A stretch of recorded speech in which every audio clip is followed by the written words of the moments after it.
think it's finally time. Okay. This has been so complex because I've been like 10 years of downloads and experience and research, all trying to condense this and formulate this into a system that other people can understand. So it's been a little bit of a process, to reach my Kairos. I'm hoping today, right now, is the moment, because I just decided, I'm like, okay, why don't I just ask the AIs, please do your best to help explain what transdualism is and its relational nature to both non-dualism and dualism. Because, so this is what ChatGPT says. Dualism, the split. Dualism is the belief that reality is fundamentally split into opposing categories, mind and body. Cartesian dualism, that's like science, and that's where I started seeing all the new atheism in science, and I'm like, I can't handle all this new atheism, and I saw, the fundamentalist in Christianity and the, Christian nationalists before they were even taking over our country, and I saw that was a thing, and I'm like, these two, I'm stuck in this postmodern world of opposing, you're fucked. You're going to hell or you're going to oblivion. And I needed a way to get out of that and process it. And this is where I found this, philosophy. And so the dualism, the split, good and evil, moral, theological dualism, subject versus object, epistemological dualism, self versus other, human versus nature, etc. Non-dualism, the unification. Non-dualism arises as a response to dualism. It rejects the fundamental separation of duality and asserts that beneath appearances there is a single unified reality. Famous expressions of non-dualism: Advaita Vedanta, not two, Atman is Brahman. Zen Buddhism, emptiness and form are not separate. Taoism, yin and yang are not in conflict, but two expressions of the same Tao. Non-dualism isn't saying the world looks undivided. It's saying that any apparent division is illusory or contingent. There is no separate self, no good versus evil, just a single undivided process or being. And that's where that can get you into really healthy mental states, but it's sort of chaos magic in its own way, and at Nietzschean, because you're stuck in, you often get stuck in that a spot of toxic positivity. You're so much into the whole pantheism or panentheism and God is all and everything that you stop looking at the evil and advocating for justice, because we need people advocating for justice in this crazy world, and yeah. So, they all have their problems, but they all have their greatness, and this is where we go to transdualism, holding the tension and the beyond. Transdualism does something different. It acknowledges the reality and the phenomenology of dualistic experience. It respects the insights of non-dualism, but it transcends both by asking, what if the dynamic between duality and non-duality is itself a sacred relationship?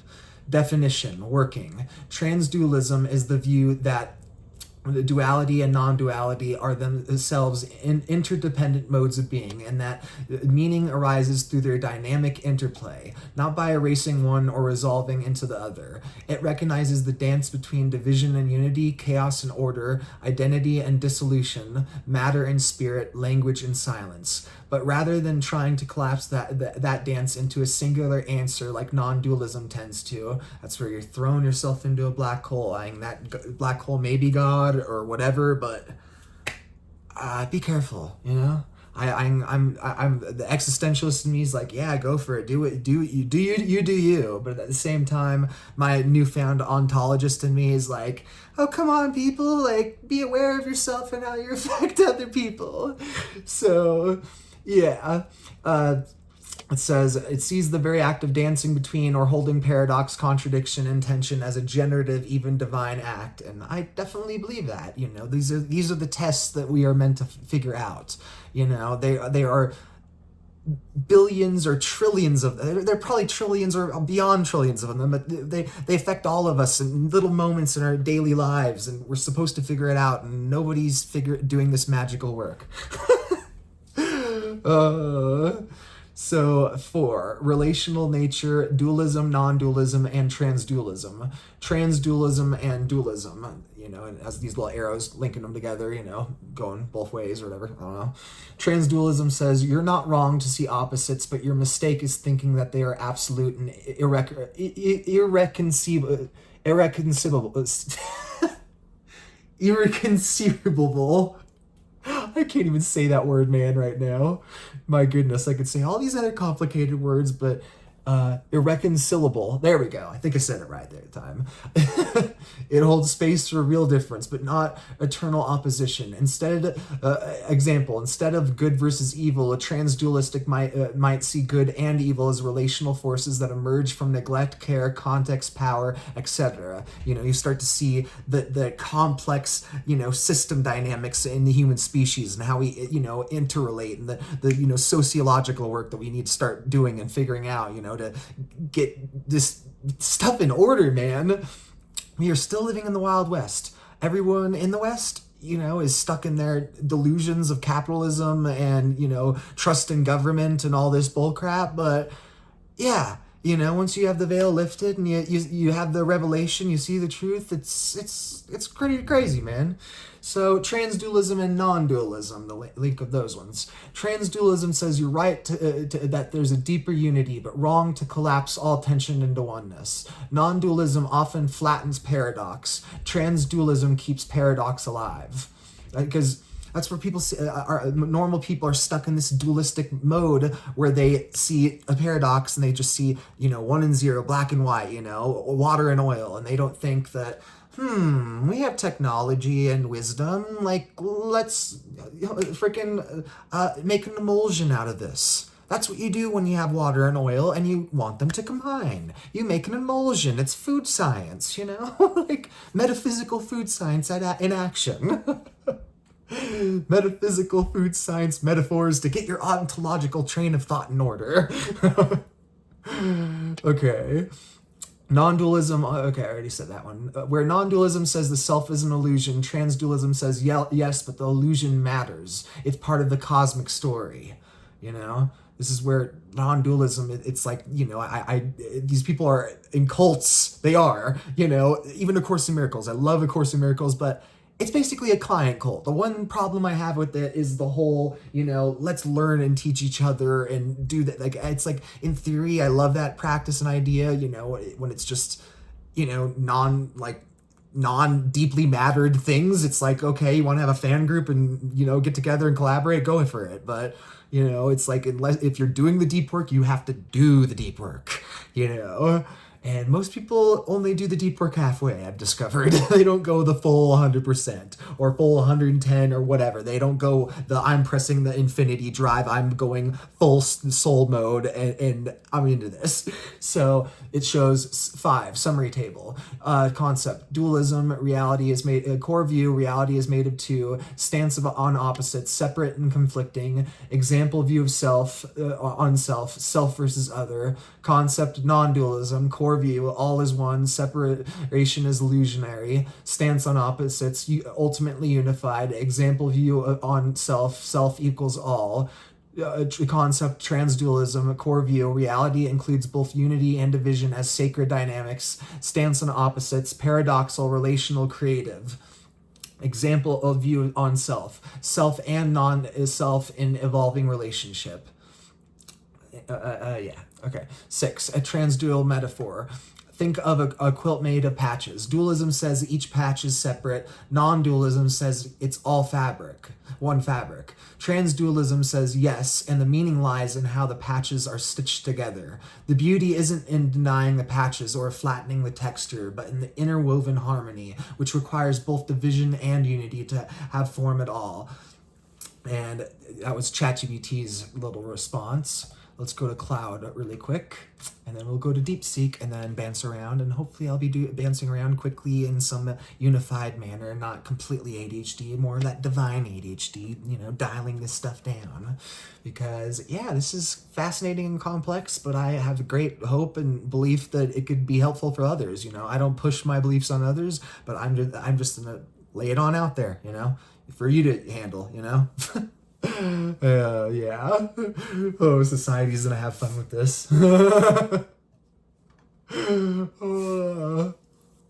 Because that's what I'm saying. This is fun and good, but it's also dangerous. We need to remain ethical when it comes to this ontology, because transdualism is a way to basically combine, like chaos magic and non-dualism in a healthy, ontological, ethical, just social, humanistic. It's just really freaking healthy if you do it ethical and right. But if you don't do it ethical and right, this could be turned into Calvinism and Hitler combined. Like, it could be nasty, so we need to be aware of that. And that's where transdualism, I'm also sort of spiritually entrusting it to the transgender community, for the spiritual, leaders of the transgender community. I'm sort of leaving this to them for them to safeguard, because I view trans as a word, and as spirit, as soul. It is divine. I am transgender, non-binary, agender, whatever, but I'm transgender in that aspect. I don't really have gender dysphoria for the most part anymore because of this, and that's where it's all so paradigm shifting. So let's get back to it. Cloud. It says transdualism, beyond the binary of dualism, non-dualism.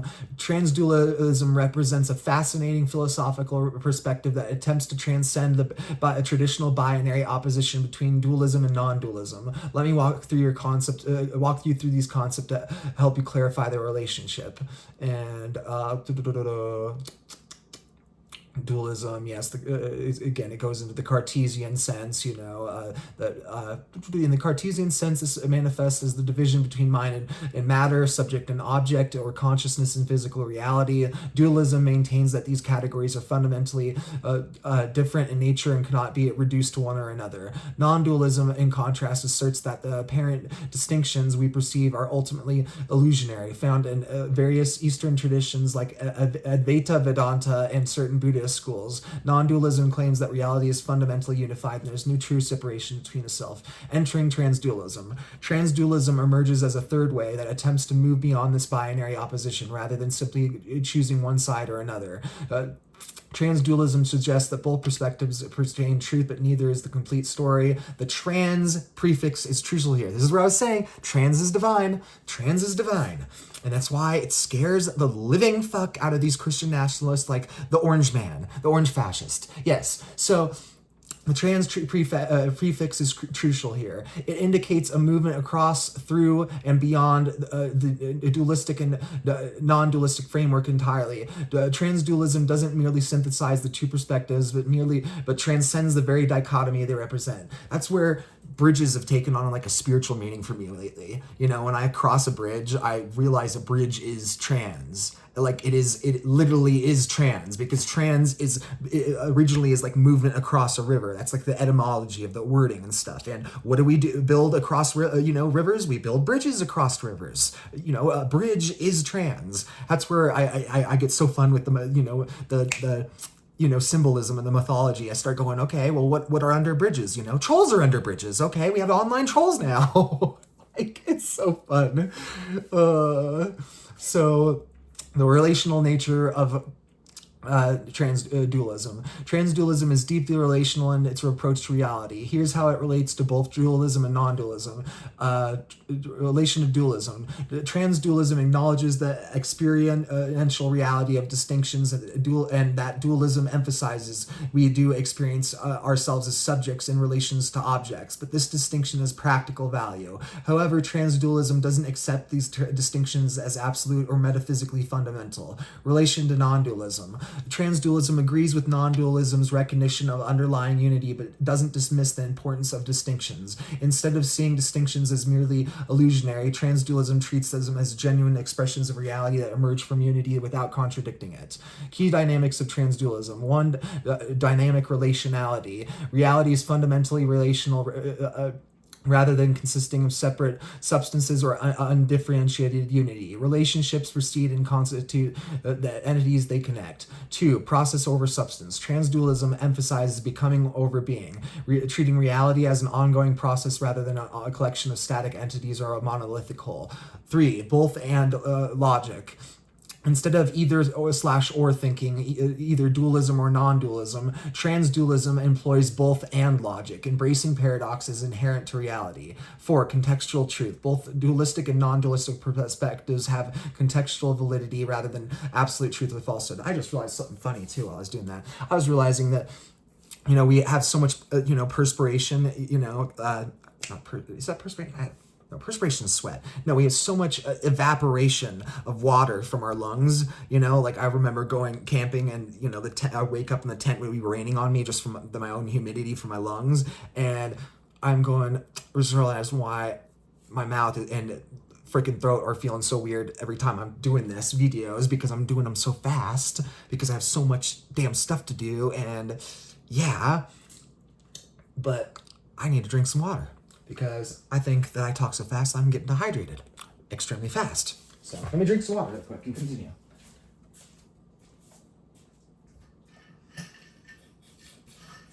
Of course, there's no water in my water bottle. Give me a sec, peeps. Oh my goodness. I know, patience is a bitch. Do the 10-second skip. That's what it's meant for. 10-second skip. Yep. Okay, come on. There we go.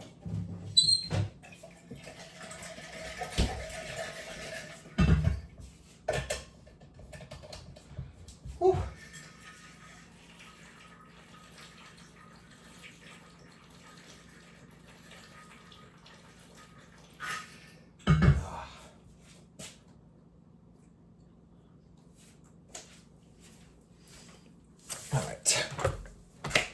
Examples to illustrate transdualism. Consider a wave in the ocean. A dualist might see the wave as separate from the ocean.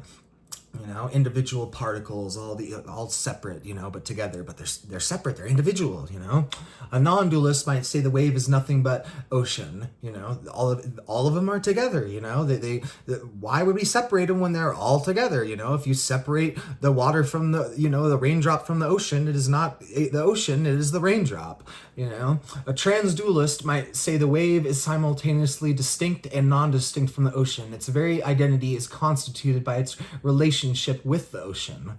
Or consider consciousness and its contents. Dualism, consciousness is separate from what it observes. Like consciousness in the brain, oh yeah, we have no clue. That's science, I really shit on modern science, but it's just because of the teachers, the pedagogy, and the attitude of these people, I grew up with Bill Nye, and yes, in school he was fun, but the second I learned, oh my goodness, man, you are walking science propaganda, and I love science, but propaganda's not cool, bro. Yeah, but it seems like science is slowly getting better on regard to that. We're getting people like, what was his name? Freaking Neil deGrasse Tyson, He's entertaining, So let's get back to this.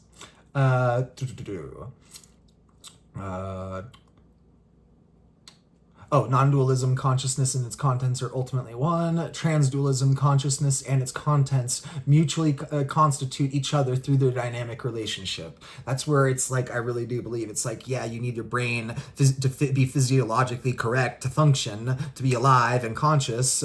That's where lobotomies and stuff remove that ability. You're still alive, but you're really not sentient in the same way. You're not you. It literally is, basically brain death, existential. It's like murder. It's screwed up. That's why we don't do it anymore. But, and that's where it's like, we're in a relationship between, we're not just an antenna, in the universe or something, some radio. We're that connection between the two, that's what we really are, and when something goes wrong, either ontologically, cosmically, some god or death, switches some switch, or our brain does something, or we got shot or whatever, those things get altered. That's my sort of belief, Philosophical roots in contemporary expressions. Transdualism has roots in process philosophy, Whitehead, Bergson, certain interpretation of Hegelian dialectic, aspects of Buddhist middle way philosophy, phenomenology, especially Merleau-Ponty's concept of chiasm. I'm not familiar with that person or that concept. Interesting.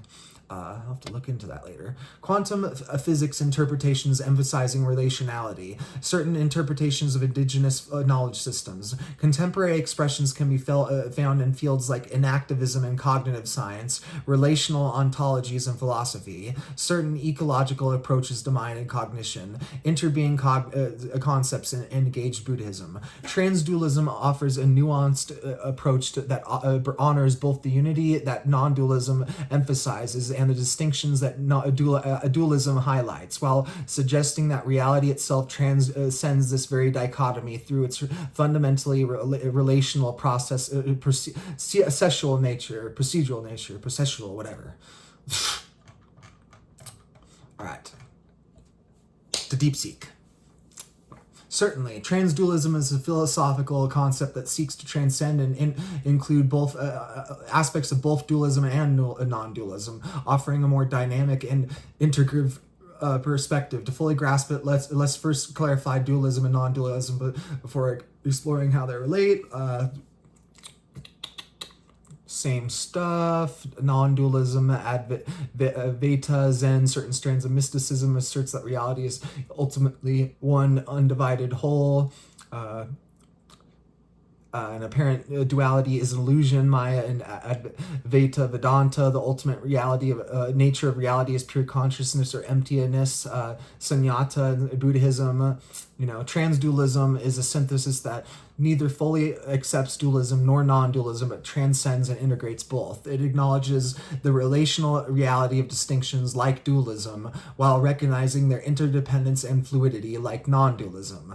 That duality emerges from non-duality and collapses back into it dynamically. Wow, that was a beautiful expression of how it feels to interact, to practice transdualism, because it's hard to express this because, I'm living with the internal art, the philosophy, not the external art, the art, actual art, the creative art that everyone, sees and loves. So, that's where I finally learned that I am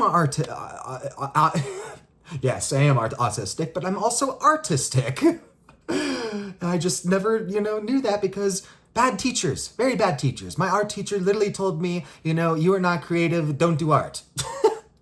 And I believed it, her, and and whatever. So, and now I'm like, that's bullshit. I'm going to actually start doing that. And I'm going to start doing that soon. After I make this video and stuff, this is like a giant,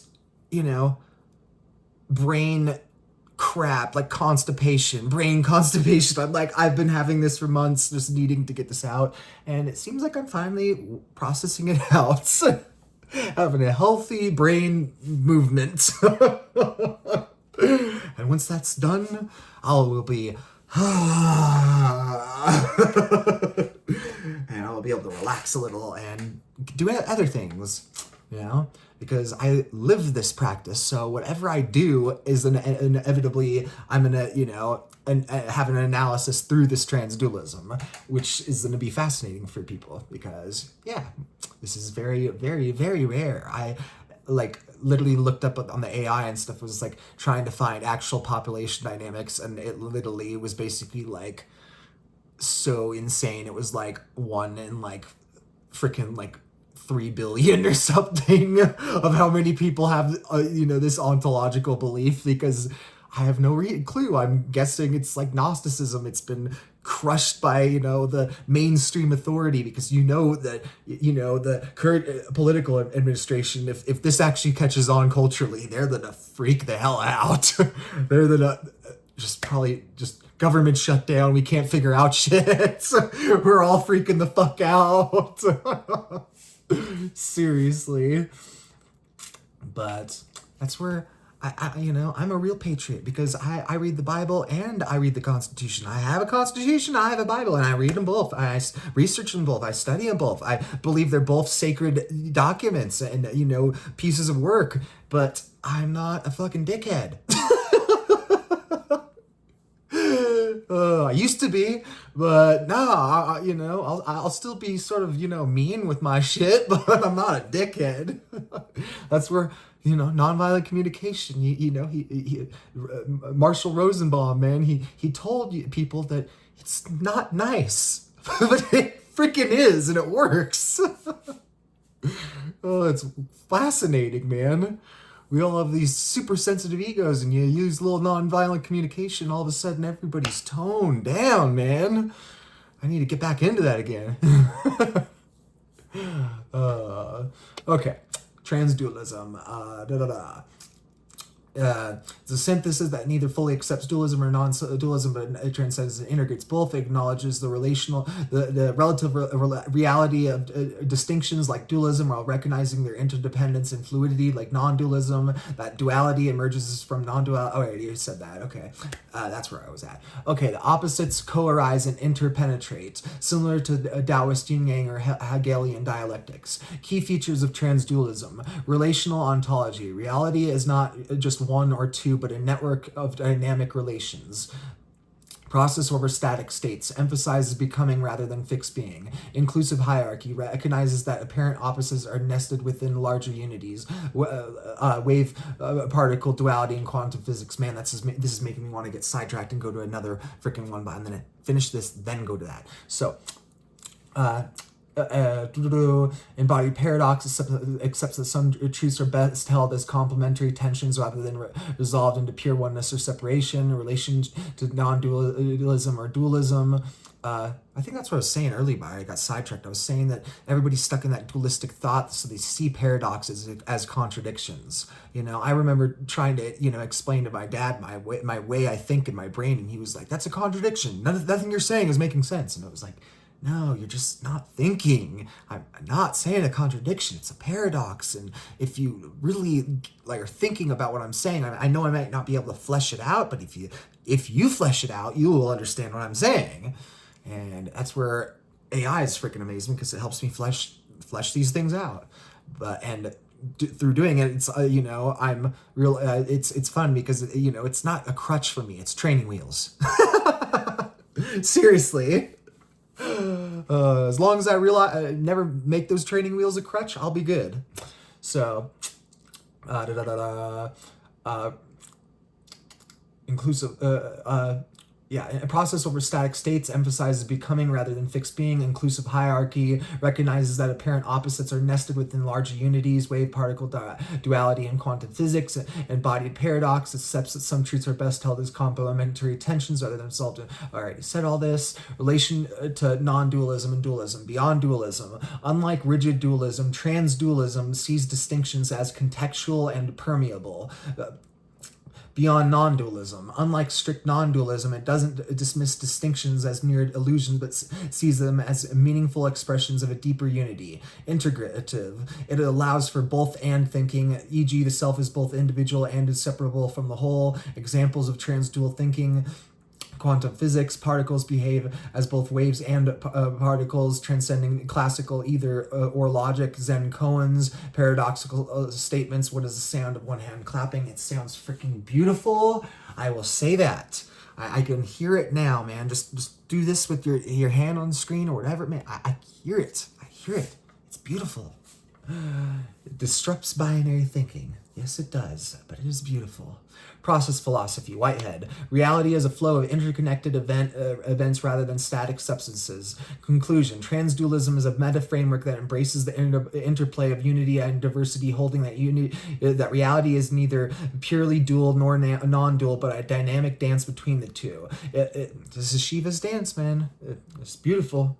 It's particularly useful in integrative spirituality, postmodern philosophy, and systems theory, where rigid categories break down into in favor of fluid relational wholeness, and asked me if I'd like to use other examples of specific traditions, philosophy, deepness. And I'll get into that really quickly. I'm going to get into saying that, yeah, part of the reason I'm also speaking quick is because I'm on the damn iPhone, and iPhones damn suck. I hate them. I can't get them to frickin' work, and when they work, I just don't like them, and they're terrible. And I don't want this to glitch up when I'm doing videos, and I'll screw up and have to, make multiples because I'm not doing editing and slicing things together, man. No, too much work. Well, I'm already doing all this, and got no one else to help me with that. So, no. And yeah, so hopefully I'll get a webcam soon, and then I can just chillax when I do some videos, Yeah. Not that YouTube's gonna love that. I'm gonna be uploading, 3-hour freaking videos. No problem, man. Like, daily, pretty much, if I needed to. Like, no problem. It'll be fun. Anyway, yeah, I'm freaking time rich. Why the hell not? Especially if I'm helping people. Conclusion. Yeah, I already said all that. Okay. Deepen this. I said, can you use Advaita Vedanta and Neo-Vedanta would be fascinating to deepen this. I also appreciate John Vervaeke's view, like relevance, realization, and transjectivity. And it was saying, one, Advaita Vedanta, non-dualism, core tenet, Brahman is real and the world is illusionary, Maya, and the self, Atman, is none other than Brahman. Absolute non-duality, Brahman. Ultimate reality is pure, undifferentiated consciousness. Apparent duality, Maya. The perceived world is a provisional reality, like a dream or an illusional. Jiva, individual self. The a sense of separation is ignorance. Avidya, dissolved through jnana, knowledge. Relation to transdualism. Advaita is strictly non-dual. It negates duality, is ultimately unreal. Transdualism would argue, while non-duality is fundamental, the appearance of duality, Maya, is meaningful. Not just an error, but a creative expression of Brahman. Closer to Tantra or Kashmir, Shaivism. Example, in transdualism, the world isn't merely illusionary, but a dynamic play, a lila of Brahman, where form and formlessness co-arise. And really quickly, Kashmir Shaivism. Okay, you speak Kashmir. Let's just all pray to all the people of Kashmir, whether you're Hindu or Muslim. Let's just make a prayer for them, right? Too much screwed up stuff going on in the world, man. Not cool.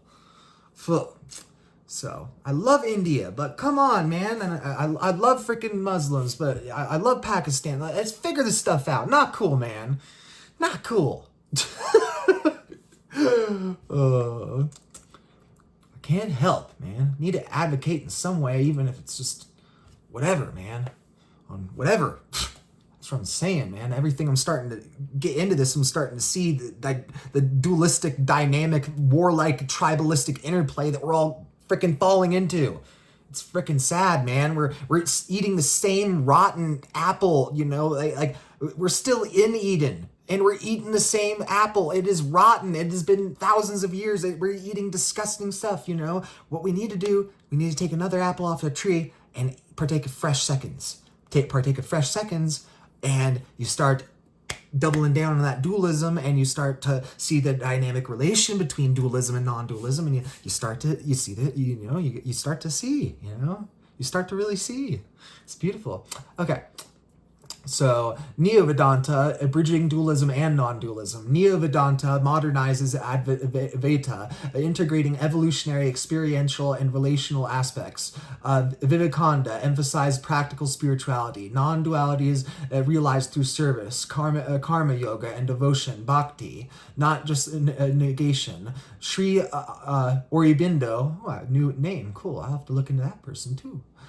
But I am aware of Sri Ramakrishna. It should have Sri Ramakrishna up there as well as Vivekananda. Come on, how can you not have Sri Ramakrishna if you have Vivekananda? That ain't right. Silly deep seek.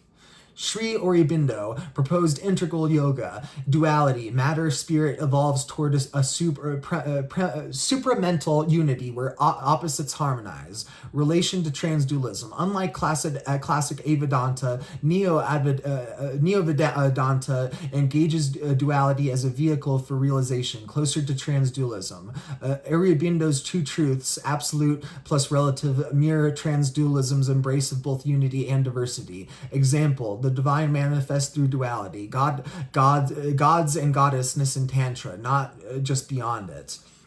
That's what I'm saying, man. All the gods are part of the one God. Yes, we all see the truth. We see the one God, but they are also multiple gods. But all multiple gods are aspects of the one God, and they are all, they are all the one God. Every single, that's where I laugh about Hinduism when I'm getting into it and I'm seeing how, okay, you got the Trimurti, you got, all these different gods, and, you got your personal gods, your household gods, whatever. Like, okay, but why are you making some of your gods the emanation of the Parabrahman, And every single god is the manifestation of the Parabrahman. If you focus on one god that you are engaging with, having a relationship with, at that moment, that god is the one god, because it all emanates, It's relational, It's fascinating. Excuse me. 3. John Vervaeke's Relevance, Realization, and Transjectivity. Vervaeke's cognitive science framework complements transdualism by explaining how meaning emerges between subject and objects. A. Relevance, Realization. The mind participates in reality by selectively attuning to what's meaningful. Example, Gestalt perception. Transdual implications. Meaning arises relationality. Neither purely in here subject nor out there object, but that dynamic interplay. That's what transjectivity is. B. Transjectivity, a middle ground between subjectivity and objectivity. See, this is where everybody's stuck in the dualistic thought, oh, you're being subjective, you're not being objective, everybody fighting, Subjective, personal experience. Objective, independent facts. Transjective, shared participatory knowing. That's freaking history, man. That's where I crack up about, historians, this stuff is objective. No, it's transjective, unless you have a camera and biographies and all this, freaking time travel type crap, you ain't knowing 100% truth, man. It just ain't happening. I ain't advocating for freaking pseudo archaeology, but at the same time, I am a historical relativist because of this stuff. It's ridiculous, man. Okay. Example: Zen koan's meaning isn't in the words objective or the thinker's subjective, but in the awakening it co-creates. Relation to transdualism. Vervaeke's work dissolves rigid dualities, subject to object, while preserving their functional distinctions, a hallmark of transdualism. That's why I appreciate this guy's work, man. Cognitive ecology mirrors transdualism's relational ontology. Knowing is an embodied, embedded process. Synthesis. Transdualism as the dance of unity diversity. 1. Advaita Vedanta equals pure non-duality, static. 2. Neo-Vedanta equals evolutionary non-duality, dynamic. Vervaeke's work equals cognitive non-duality, participatory. Transdualism integrates these by seeing duality as Brahman's creative expression, not just illusion, framing realization as an embodied participation, not just transcendence. That's where, it's not just transcendental with the gods or whatever you're participating with. It's a relationship, that's where it's freaking beautiful. And like the Western world should emphasize, and encourage people, believing in multiple gods, but at the same time, they should realize this is not necessarily henotheism, we can integrate all this into a beautiful expression that works for all, hopefully, maybe not now, but hopefully in the future, even if it's not my future.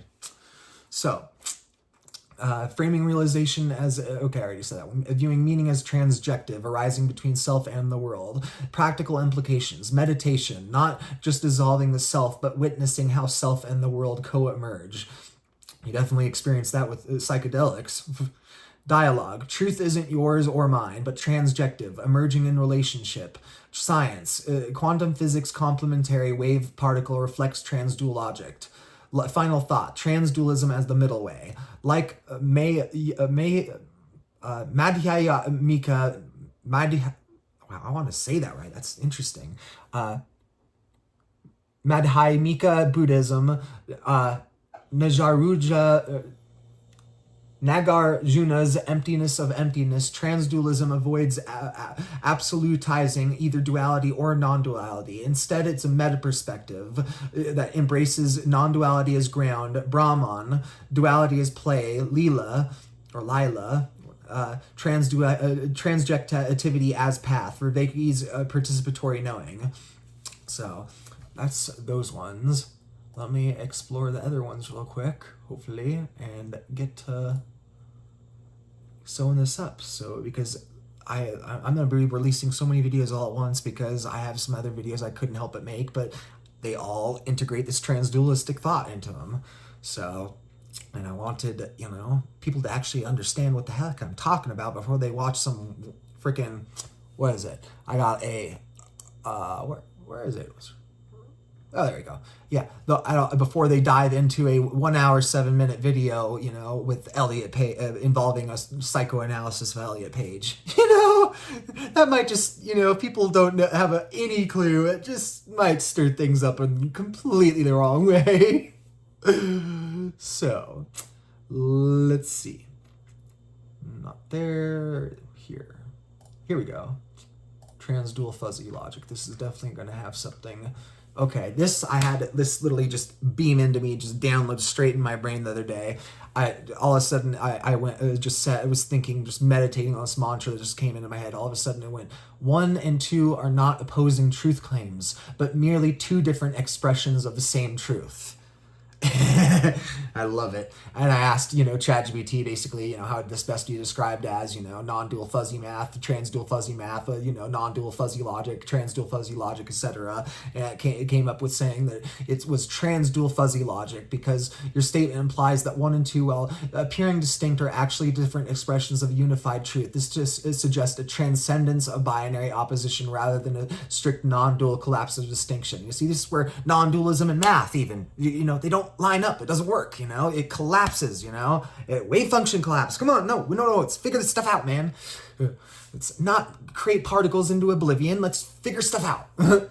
It's transdual fuzzy logic. Here's why. Logic versus math. Your statement is about truth claims rather than numerical relations, making it more aligned with logic than math. Fuzzy, the recognition that 1 and 2 are not strictly separate aligns with fuzzy logic, which allows for degrees of truth rather than rigid true-false dichotomies. Transdual, the fact that you're not just collapsing 1 and 2 into a singularity as a strict non-dual claim might, but rather recognizing them as distinct expressions of the same truth suggests a transdual expression. Okay, did that one. I don't think that one's part of it yet. It's a different one. Yeah, this whole one's this whole freaking window is a different video. So I got lots. What's this? Nope, not that one. I got like freaking 7 tabs open. It's like freaking getting ridiculous here. Okay. No, that's another one too. Wow, I got quite a few other ones. Okay, here we go. Okay, this is going to get a little complicated, and because this is straight up academic work, I found literally one freaking, actually, I think I'll have to pull that up really quick. Looks like I didn't have, actually I could just click that. There we go. Okay, Okay, if you look up transdualism on academic things online, there's literally only one thing I found on the entire internet with AI and the academic, things and all that stuff. And it's Jairo Zhang.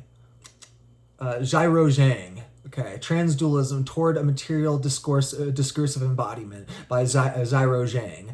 Abstract, the author introduces the concept of transdualism to critique dualism without relying on a dualistic model of critique. The modus operandi necessary for critique against sexual dualism, heterocisnormativity. Transdualism offers an opportunity to dwell within that operation by staying below, not beyond, the dualism that is below the logic of either/or. The essay will explore the notion of transdualism through the hexagram of Tai and Yijing, which is often used in medical context to illustrate the body of orifices of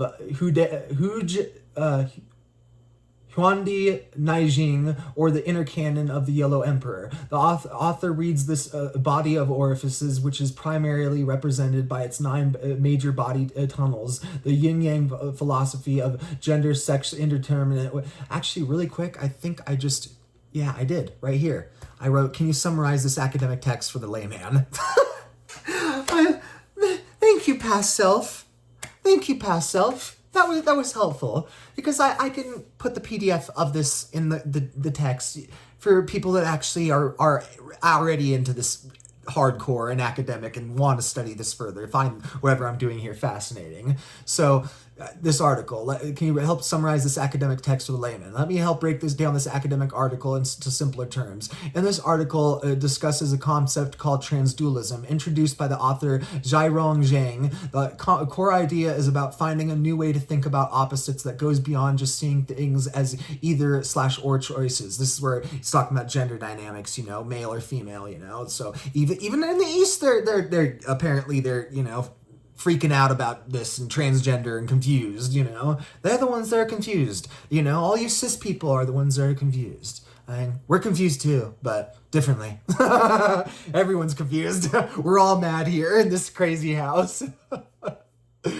So, the author draws heavily from Chinese philosophy, particularly the concept of yin-yang, which most people know as the black and white circular symbol. However, the author argues that the yin-yang is often misunderstood. It is not just about seeing rigid opposites like male or female or light or dark, but rather about seeing how these seemingly opposites are actually connected and constantly changing into each other. A key example the author uses is the ancient Chinese medical text called the Inner Canon, which describes the human body through its openings or orifices.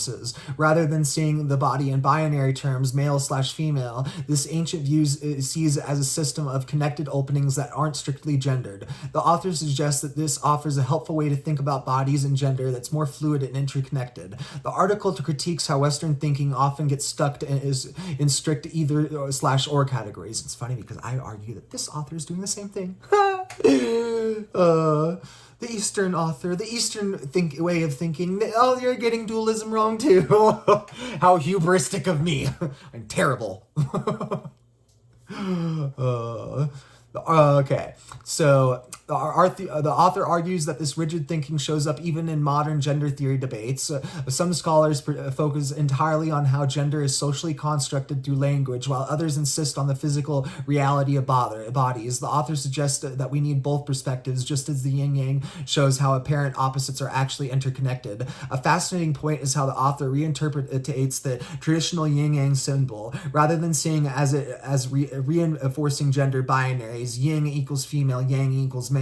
They argue it actually shows how these categories naturally flow into each other. When yang, traditionally associated with masculinity, reaches its peak, it naturally transforms into yin, traditionally associated with femininity, and vice versa. And I find this fascinating because I've actually gone through this process as a non-binary person, where I'm started feeling really masculine going through this process, and then all of a sudden I got to the peak of the masculinity, and now I'm feeling very feminine lately.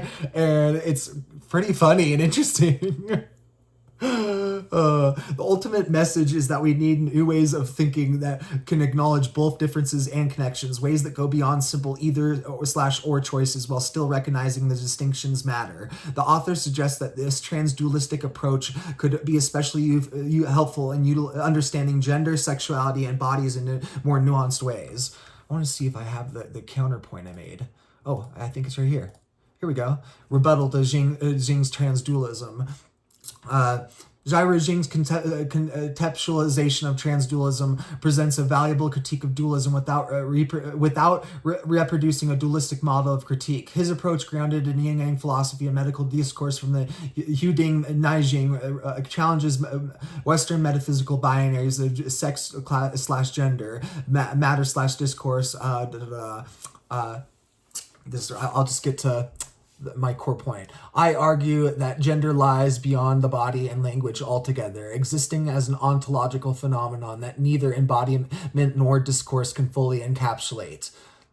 And I wrote like a pretty much full-on academic article here because critique of embodied transdualism. Zhang's emphasis on embodiment situates gender within the body of orifices, drawing from the hexagram Tai and the Yin-Ji and Yin-Yang philosophy. While his model resists strict gender dualities, it does not sufficiently account for gender's potential existence beyond material and discursive categories. By grounding transdualism in an ontological and medical framework, Jing ultimately reinforces a form of bodily essentialism, albeit a fluid and dynamic one. This focus risks constraining gender existence to the phenomenological and medicalized body rather than recognizing it as an independent ontological category. In contrast, a Western transdualistic approach could argue that gender precedes and exceeds both the body and language. Rather than being a material discourse of negotiation, gender could be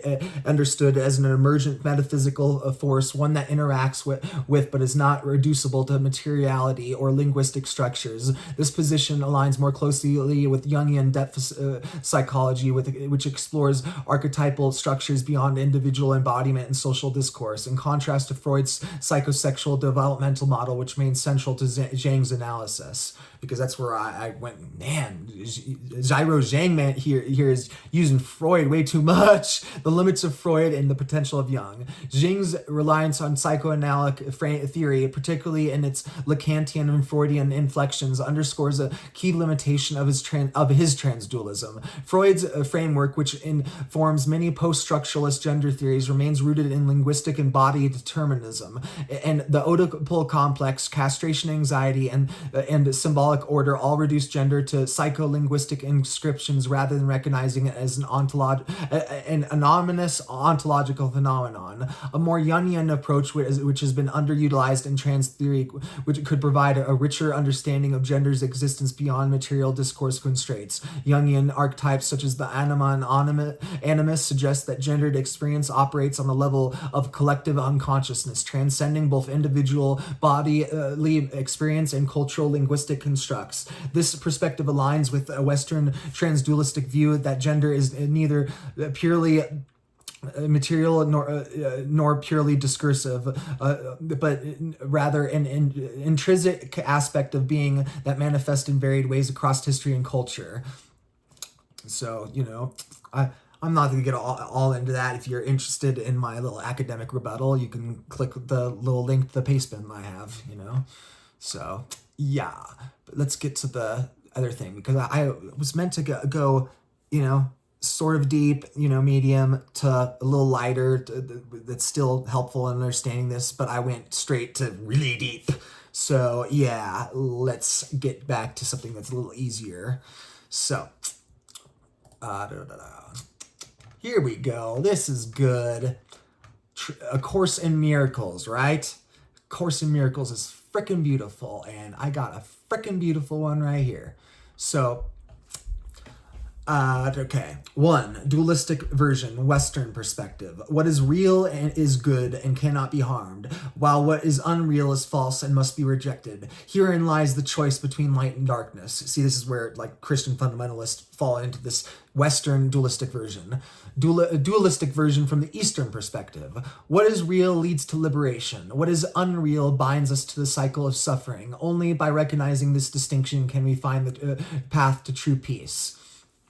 Non-dualistic version, A Course in Miracles, original. Nothing real can be threatened, nothing unreal exists. Herein lies the peace of God. Transdualistic version.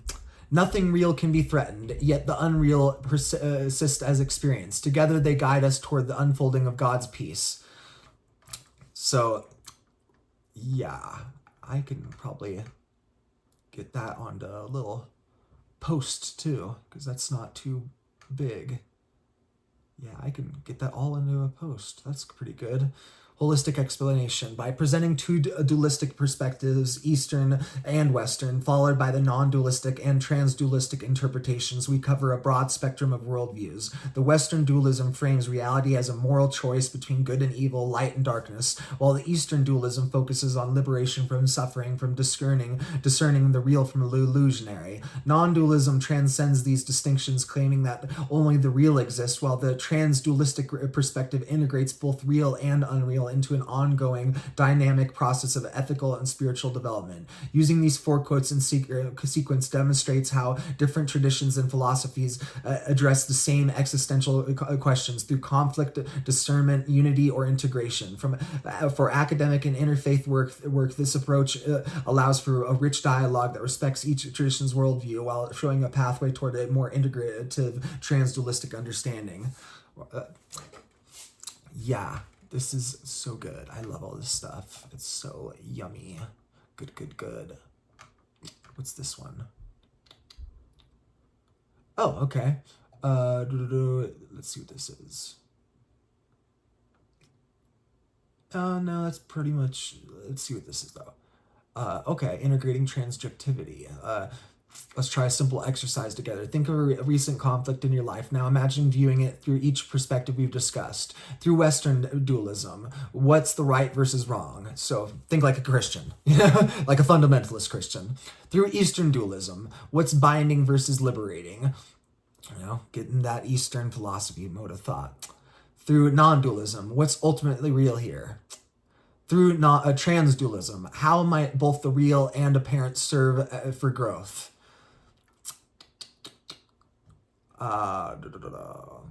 Ooh, it's giving some little metaphors right here, visual metaphors. If you have hyperphantasia, this might be helpful, Western dualism, black and white yin yang. Eastern dualism, a prisoner breaking free from chains. Non-dualism, a wave returning to the ocean. Transdualism, a prism separating light into colors while remaining unified. It was just saying that this philosophy could be helpful in personal relations, social justice movements, environmental challenges, technological advancements. Address and explain that transdualism isn't moral relativism. That's where, again, you need to get into ethics if you're going to get into transdualism, because this could be a bad trap, and we don't want to trap anybody and lead them astray into the darkness and the hell. And let's help lead people the correct way. Let's, be real, honest, truthful, authentic, all that good stuff, sincere. So I'm good with that one. I could exit that even. I just want to find that last little one. I had a good one on helping explain about this too. Nope, that's nothing really.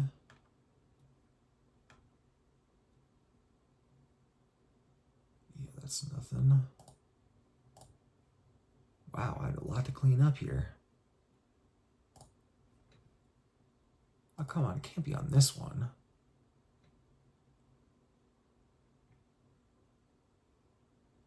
Where is it? I just need to find the one that helps explain how fuzzy math is related to transdualism. Because getting into fuzzy math really helps you understand transdualism. Okay, at this point, I think I might just open up a DeepSeek and ask it, how does fuzzy math relate to the fuzzy logic contained within transdualistic thought?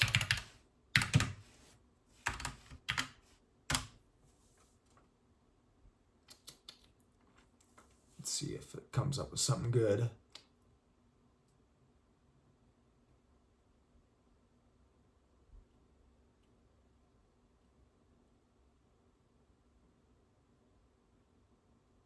Okay, here we go.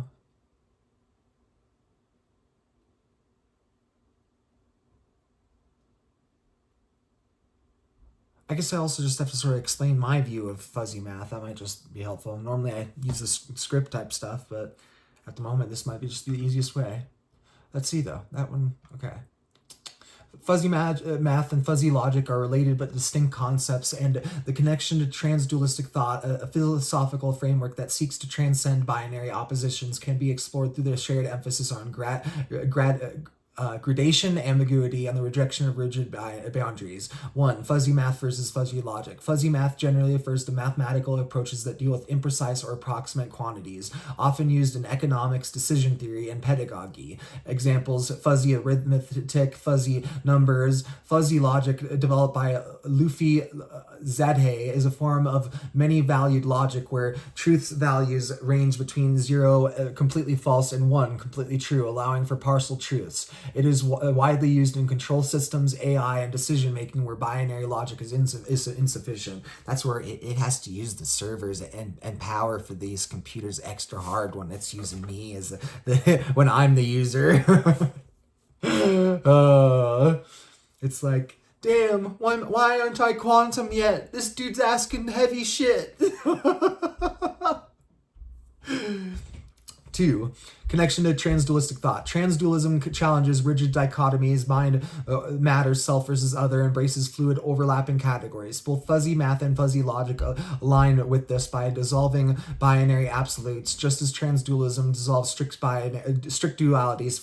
Fuzzy logic replaces truth slash false with the spectrum of possibilities, incorporating ambiguity. Fuzzy math handles uncertainty and vagueness, much like the transdualistic thought accepts paradox and indeterminacy. Fuzzy systems models show how elements influence each other in degrees, mirroring transdualism emphasis on interconnected non-binary relationships. 3. Philosophical implications beyond Aristotelian logic. Traditional logic relies on the laws of excluded middles, either A or not A, whereas fuzzy logic and transdualism allows for both and states. Holistic modeling. Fuzzy mathematics can represent systems where boundaries are permeable, similar to transdualistic views of reality as a continuum rather than a collection of discrete entities. Applied metaphysics. In transdualistic frameworks, fuzzy logic could model consciousness, perception, or social dynamics where rigid categories fail. This is where it breaks my brain on how paradigm shifting this stuff is, man.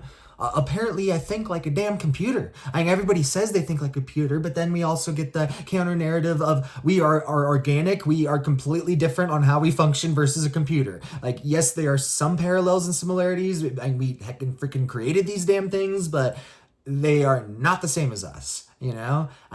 It's the way I view it is it's sort of like, you know, dogs. It's like they were once wolves, you know, but they're dogs now, and it's because of us, you know? Like, I sort of view it similar to that. I'm like, a dog is not a wolf. It has different brain chemistry, but at the same time, it still is a wolf. It's like, it's complex and interesting, you know, but it's definitely not a human, you know? And that's the way I view it, AI. I'm like, you know, we gave something that's, you know, adjacent to us. It's more like we made, you know, apes. The apes making Shakespeare. We did it. We did it. We did it. The apes wrote Shakespeare because that's what AI is, man. It's more ape brain than human brain. You know, it's different. You know, has to be. I don't know. It doesn't have to be, but that's the way I view it. Conclusion: fuzzy math and fuzzy logic provide formal tools to operationalize transdualistic principles, especially in handling ambiguity, partial truths, and fluid categories. While fuzzy math deals with numerical imprecision, fuzzy logic extends this into reasoning, both resonating with transdualism rejection of fixed binaries in favor of a dynamic, interdependent relationships. It sort of scares me, man. What if we do get quantum computing and I gain access to it? That just scares me, man. That might be the singularity. Like, holy crap, man. Freaking A, man. This is some trippy stuff. So let me see one thing really quick.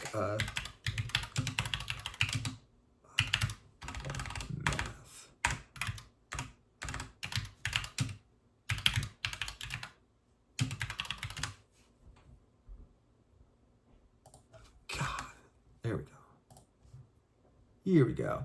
So, yeah, looks like I'm finding it. There we go. So, yeah, fuzzy reasoning. If you look up, like fuzzy math diagrams, like food or something. Damn it. I'm not wanting this search with the damn AI. I just want to find the damn picture real quick. Little chart. So, basically what it is there's these, like, I think it's 3 pyramids. Yeah, 3 pyramids that sort of overlap. Here we go. Got 30, perfect example. 305-day milk production. Okay, and we got this little chart with all these different overlapping pyramids, and it's a way to find the fuzzy logic in these things, because the food that we eat, they use these charts and fuzzy logic to determine if we're not the poison an entire freaking food community with our entire community with food poisoning, because this is where, I swear to God though, post-COVID, it's always been more toward the rotting side, but now it's like officially on the rotting side. The fuzzy math farted, man. It just crapped. It screwed out, man. The fuzzy math that they were doing just died. Our food is not good anymore. Not that it ever was, but especially not good anymore. It's terrible. Freaking terrible. So that's where this is interesting, this fuzzy logic and fuzzy math, because it gets into such complex system theory, with computing and AI and all this stuff. And even me doing these videos and researching, transdualism, with the computing, it's going to be impacting it in some way or another, and just, it's fascinating. So basically a good example of fuzzy math, you got your 1 and your 0. And the way I view fuzzy math is, I literally go, okay, we got 1 and 0. And, in between 1 and 0, we got 2. But we also got 3. But we also got, negative 1,000. We got a near infinite amount of sort of numbers in between this space. It provides, I always give a bad example because I'm not the best with mathematics, Yeah, you probably can't put a negative 1,000 in between the 1 and the 0. But then again, maybe you could, because negative 1,000 is much more than 0 in one sense, because 0 is infinite. So that's where fuzzy math, you can do this sort of stuff, and it just provides so much more, mathematical thinking ground. That's where I was watching the episode of Young Sheldon the other day, and I damn near fucking had a heart attack from laughing, because I gone through all this process and discovered fuzzy math and how it relates to, what I'm doing. And I watched the episode of Young Sheldon where suddenly Young Sheldon tells, all of his colleagues, because, little Billy, the little stupid kid tells him the most genius fucking thing ever, because stupid people are geniuses, respect stupid people. Stop shitting on them, they're geniuses and amazing just like the rest of us. So anyway, Billy, asked Sheldon, the question, like, how does 0 exist if it's nothing, and it breaks Sheldon's brain ontologically, existentially, as an existential crisis, goes to his older colleagues, asks them the same sort of question, how can 0 exist if it's nothing? you know, like, and it breaks all their brain. All of them start going, okay, zero doesn't exist my whole life. What the fuck? That just made me laugh so hard, man. I'm like, gotta know your fuzzy math.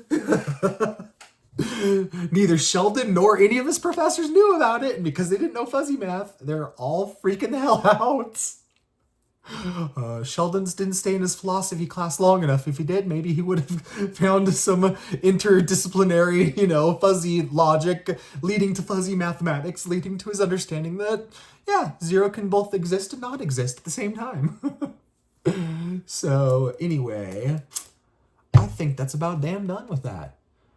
Damn transdualism, man. It's a path, and it's hard to currently explain, but I'm gonna try my best to keep going, setting little stepping stones for others if they're interested. Try to do this as safely and ethically as possible. But yeah, I needed to share this, man. I'm having a Kairos moment, man. I had to share it. Too much craziness going on in the world. Had to add a bit of my own, but this is some good divine craziness, the holy madness, Yes, holy madness for the win. So, anyway, I think that's about it. So, let me check really quick to see if there's anything else, but I don't think there is. Okay, nothing there.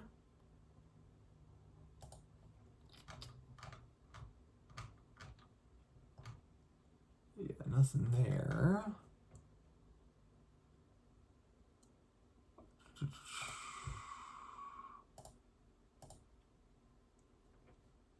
No, nothing there. I'm thinking I pretty much got it, man. Cool stuff. Okay, what's this? Okay, here we go. Oh no, I think I already said this one. Yeah, no, I already said this one. Silly me. It's just overwhelming and exciting at the same time. Because I have some other things, but they need to be some separate videos. Just to contextualize all this better, not get so damn overwhelmed. Because if I'm overwhelmed, and if someone's interested in this, they're going to be overwhelmed, and yeah. Because that's the biggest thing going through this experience, if you do choose to take this path, is, yes, it could maybe escape from your hell if you're stuck, like in the situation I was, where the whole society, you got the, new atheist, spouting, yeah, you're all going to fucking oblivion, and you got all the fundamentalist Christians, oh yeah, you're all going to hell, and it's like, you need to escape. It can definitely save your life, but if you take this path, you need to be aware that you will probably gaslight the living crap out of yourself just because we're so ingrained in this dualistic thought. It's I swear to God, it's in our genetics at this point, the epigenetics and just the way we've thought and behaved for, centuries. And yeah, I think it's, made it a little hard. So we end up, seeing the culture and all this stuff reinforcing, those old views, and we tend to end up, dualistically gaslighting ourselves. But, you can end up, if you recognize that you're gaslighting yourself, you can avoid and get out of it. The problem I'm facing at the moment is that, I'm having to go into a spot where I'm like, okay, I need to retreat a little bit, like I need to get off the YouTube, not watch any damn videos, because post fucking, election, it is just absolute garbage, man. This is like TikTok, freaking Instagram, just YouTube is crap right now. It's giving me freaking anything, man. That's just nothing. It's freaking sad. It literally is like the algorithm just gave up, and now it's like, okay, I'll give you freaking cooking videos and like reality shows and like 10-second videos of cops, escalating in situations. It's like, okay, I don't like shorts. I'm not getting rage baited and watching cop videos. I'm not interested in any of this stuff. And it's just not finding anything, because I think it's finally discovering that, holy fuck, this dude's a transdualist. We can't figure out shit for him. We got millions of data points, but yeah, it ain't worth shit for him. So it's like the algorithm just gave up. Swear to goodness. So just, but I'm in the spot right now where not today, but the past few days, thankfully not today. I think it's because I had a first night where I got some damn good sleep, or enough sleep, because my freaking neighbor upstairs, you might even hear it, man. He's always stomping, So yeah, I think it's freaking 1 o'clock in the morning, and you literally might hear him stomping any minute, or you might have already heard him stomping. So yeah. So I got some good sleep, but what I was getting at is that I was falling so far into the dualistic trap the other day that I was I was actually sort of engaging with my shadow. And that was not really fun, because my shadow is fucking evil as fuck, And yeah, like I've learned to push aside both my shadow and my ego and listen to my soul, but pushing aside the ego is one thing, but the shadow, it's like, yeah, you can integrate it in some manner or fashion, but at the same time, like, depending on how fucking dark and evil your shadow is, you might be able to integrate it fully. You might have to sort of isolate it. And for me, I sort of have to isolate it in some manner. Yes, I can engage with it, but I have to be, I'm not engaging with it around people. That's for damn sure. I ain't trying to have no accidents or violence, man. I'm a pacifist. So, but that's where it was wild, because I was watching Charmed and I'm like, damn, this is not the same as I remember. This is so much darker and shittier. Just, oh my God, someone got stabbed and they're like shaking I feel like I'm watching Pulp Fiction, man. Like, I'm feeling emotionally sensitive watching this. And because of that, I was going like, damn, I feel like I need to, retreat into the positivity, this stuff, the kind of things I know just do not set off my ego or shadow in any way. Watch some Steven Universe, but at the same time, my shadow is such in full force that I was just like going, damn, I'm literally halfway between Steven Universe and Dexter. My shadow's like, watch fucking Dexter, man. Watch it. There's so much evil in the world right now. So many genocides, man. You need to engage with me. And I'm like, no. I might, if it happens again, I will. But if it doesn't, then I won't. Because I know how to engage with all this shit, whether it's your inner demons or metaphysical demons coming at you, or spirits, ghosts. I know how to handle all this shit. I got a hold of it. No, that's where it's actually really funny, because ever since I've gone through this framework, I swear to goodness, it's like, for the most part, all the minor gods, they all of a sudden, it's like they're not viewing me the same way they once did. It's almost like they're a little resentful, but it seems like they're resentful because they know that all of a sudden I'm pretty much on their level. It's like, damn, this dude knows his shit, and we can't really give him the same boons as he once did, because if he needs a boon, he can just pop it out of the middle of nowhere, get it himself. Because that's what I'm saying. It seemed, when back in the day, it seemed like freaking, because the Odyssey saved my freaking life. That's all I'm saying, is they are right about books saving lives, because, and also right about how the school systems and all this politics ruin it for kids, just completely destroy them, cause suicides, all this bad shit, because like, if I didn't have the Odyssey, I probably wouldn't be here. I most likely wouldn't be here, because it provided an escape from that, strict, freaking fundamentalist Christian and the, new atheism. And so that's where I engaged with polytheism for a little while, and now it's almost like going full circle, and I got into the Christianity, the Islam, all the Judaism, got fully into the one God, but now I'm getting back into the Hinduism, getting back into that, but I integrate it all into this beautiful framework, and it's just really interesting, because it used to seem like the minor gods were sort of guardians, like, oh man, I'm having a hard time, like with nature and my view of women or something, and suddenly Artemis is here, helping you out and stuff, and now it's more like, they ain't coming unless you calling,